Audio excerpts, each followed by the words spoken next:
अगर आप कोई इमूवेबल प्रॉपर्टी जैसे कि घर या फिर ज़मीन बेच रहे हैं अदर देन एग्रीकल्चर लैंड, खेती की ज़मीन को छोड़कर, तो आपको 1% का TDS tax deducted at source काटना होता है बेचने वाले से और वो जमा करना पड़ता है। इनकम टैक्स में एक सेक्शन होता है जिसका नाम है 194IA। अगर आप कोई प्रॉपर्टी खरीद रहे हैं 50 लाख या उससे ऊपर की, तो फिर आपको 1% टीडीएस काटना पड़ता है। जो बेचने वाला है उससे आप काटेंगे और उसको जमा करेंगे।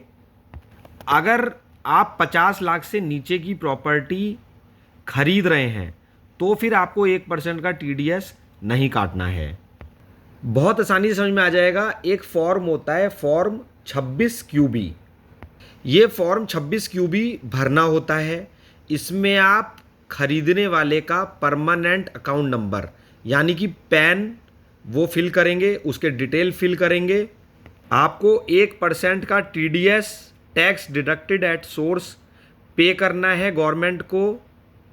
अगर आप 50 लाख या उससे ऊपर की कोई ज़मीन या फिर घर खरीद रहे हैं, याद रखिए खेती की ज़मीन को छोड़ करके, तो फिर आपको एक फॉर्म 26 क्यूबी का यूज़ करना है।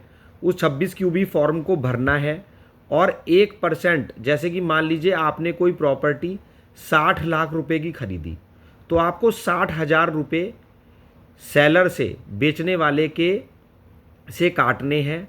60 लाख में से 60,000 यानी कि आपको 59,40,000 रुपये तो उसको देने हैं और 1% यानी कि 60,000 रुपये आपको जमा करना है सरकार को जमा करना है फॉर्म 26 क्यूबी का यूज़ करके।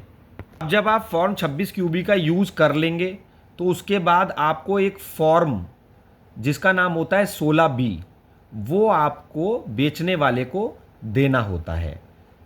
देखिए यहाँ पर दोबारा पढ़ सकते हैं। टीडीएस जमा करने के लिए पैन लेना होता है सेलर का, और अगर आप पैन नहीं लेते हैं या सेलर आपको पैन नहीं देता है तो आपको टीडीएस 20% डिडक्ट करना होता है।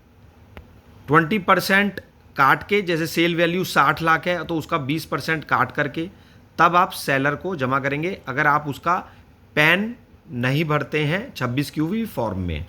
देखिए फिर से पढ़ सकते हैं। टीडीएस जमा करके खरीदने वाले को फॉर्म 16B देना होता है सेलर को। ये हम बात कर रहे हैं जब आप कोई प्रॉपर्टी खरीदते हैं उसके बारे में बात कर रहे हैं। मैंने अपनी जानकारी के अनुसार वीडियो नॉलेज से बनाया है, लेकिन फिर भी कोई जानकारी अधूरी ना रह जाए तो उसको आप दोबारा से एक बार चेक कर लीजिएगा।